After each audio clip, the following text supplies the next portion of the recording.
Baik saudara, mungkin saudara kita masuk ke bagian yang terakhir ya, yaitu hak paten. Mungkin dulu saudara pernah mengikuti berita mengenai sengketa antara Apple dan Samsung, antara Amerika dan Korea gitulah ya. Nah, persoalannya sepele itu, persoalannya sederhana salah satunya ya. Di pengadilannya berkali-kali prosesnya ya, ketika Apple menang Samsung ganti menuntut, ketika Samsung menang Apple ganti menuntut. Salah satunya persoalan sederhana ya, kalau sekarang sih sederhana, tapi kalau dulu ketika belum ditemukan ya mungkin itu sesuatu yang masih difikirkan ya. Ini persoalan ini, zoom out, zoom in, zoom out, zoom in ya. Ketika kita memperbesar foto yang ada di gadget kita, misalnya di HP, dengan cara menggeser dua jari seperti ini untuk zoom, untuk memperbesar ya, untuk zoom out ya. Kemudian memperkecil dengan cara begini, ini dipatenkan. Jadi melihat gambar, melihat foto dengan cara begini ini dipatenkan oleh Apple. Kemudian itu dipakai oleh Samsung. Nah, Apple-nya nggak terima. Nah, itu hak patennya. Nah, dalam fikih muamalah ada istilah hakul ibtikar. Hakul ibtikar. Ibtikar itu awalnya artinya adalah awal dari sesuatu. Artinya permulaan. Dari sisi istilah, hak ibtikar itu adalah hak cipta atau kreasi yang dihasilkan seseorang untuk pertama kalinya. Oke lah, itu persoalan definisi ya. Jadi istilah hak cipta dalam fikih muamalah itu disebut dengan hakul ibtikar. Nah, dasarnya adalah misalnya firman Allah dalam surat Az-Zumar ayat 9, A'udzubillahi minasyaitonirrajim, hal yastawil ladzina ya'lamuna wal ladzina la ya'lamun. Ya, apakah sama antara orang-orang yang tahu dengan orang-orang yang tidak tahu? Jadi ini pertanyaan, tetapi maksudnya untuk memberikan penegasan informasi bahwa antara orang yang tahu dengan orang yang tidak tahu itu nggak akan sama. Ya. Dengan melihat pada keumuman lafadz ini, maka ini menjadi salah satu dasar diakuinya hak cipta dalam Islam atau dalam fikih muamalah. Jadi antara yang tahu bagaimana cara memproduksi suatu hal dengan mereka yang tidak tahu, ya ini tidak boleh sama, memang tidak sama. Maka penghargaan kepada mereka yang tahu, mereka yang mencipta, yang mengkreasi, ya ini harus dihargai karena memang tidak sama. Kalau saudara pernah jalan-jalan ke Taman Juruk di Surakarta sana ya, saudara akan menyaksikan atau bisa melihat ada museum gesang. Tapi museum gesang itu yang membangun bukan pemerintah Indonesia, tapi yang membangun adalah pemerintah Jepang. Jadi sumbangan dari pemerintah Jepang. Mengapa demikian? Karena lagu terkenal dari gesang, yaitu Bengawan Solo, itu seolah sudah menjadi lagu masyarakat Jepang. Nah, untuk menghargai kreasi, ya, menghargai hak ciptanya gesang, kemudian Jepang ya membangun sebuah museum ya, atau semacam museum lah ya di Taman Juruk yang memang posisinya berada di pinggiran Sungai Bengawan Solo. Kemudian dasar yang lain adalah karena uruf dan al-maslahah mursalah. Apa itu uruf, apa itu al-maslahah mursalah, ya tidak perlu kita jelaskan di sini ya.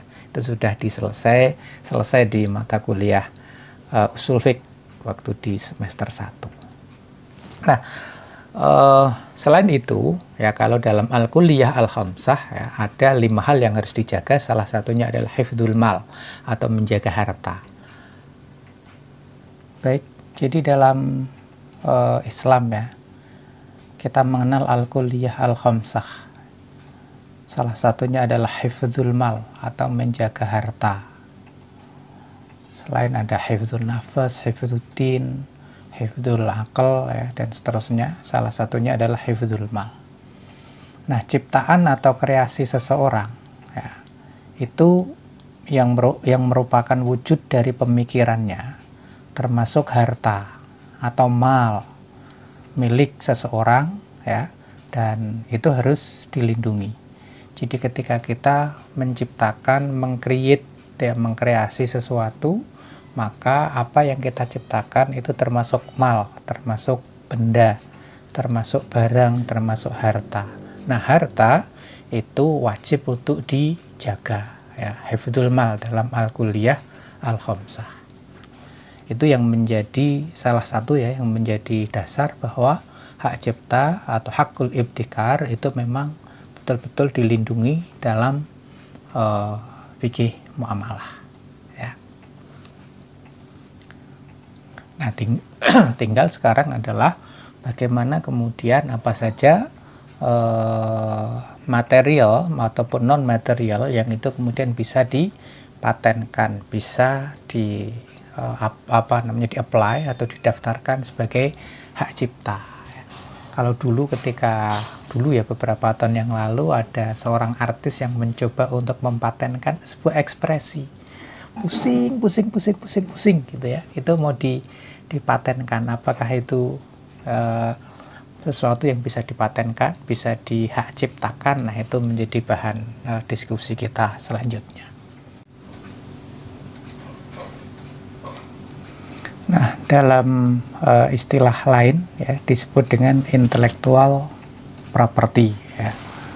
Nah, terkadang kan orang itu punya sebuah karya. Nah, karya itu terkadang dicuri oleh pihak lain, entah itu berupa barang atau yang lain. Nah, yang perlu diperhatikan adalah bahwa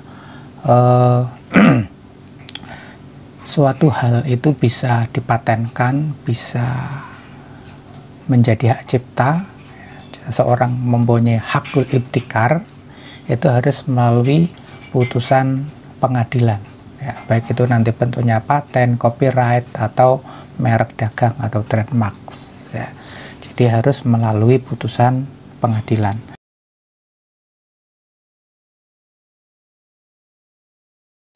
Nah, apa yang kemudian bisa dipatenkan? Ya, ada berupa penemuan, kemudian proses yang baru dalam memproduksi suatu hal, termasuk tadi, ya, zoom in, zoom out, ya. Kemudian juga penemuan mesin-mesin baru, ya, dan juga cara baru untuk memproduksi suatu hal, ya. Kemudian hak cipta itu bisa berupa art, ya, atau ya seni, ya, produk-produk seni. Itu lagu, bisa musik, bisa film, bisa lukisan, animasi, dan seterusnya, ya, termasuk musik, kemudian tulisan, ya. Nah, sekarang ini dalam dunia akademik, ya, Bapak Ibu dosen, ketika dia menyusun laporan penelitian, maka laporan penelitiannya ini, apalagi kalau sudah dalam bentuk jurnal, kemudian dihakikan hak atas kekayaan intelektual, ya, itu bagian dari copyright, ya. Itu bentuknya adalah tulisan, ya, termasuk film, ya, tadi sudah kita sebut, dan juga software.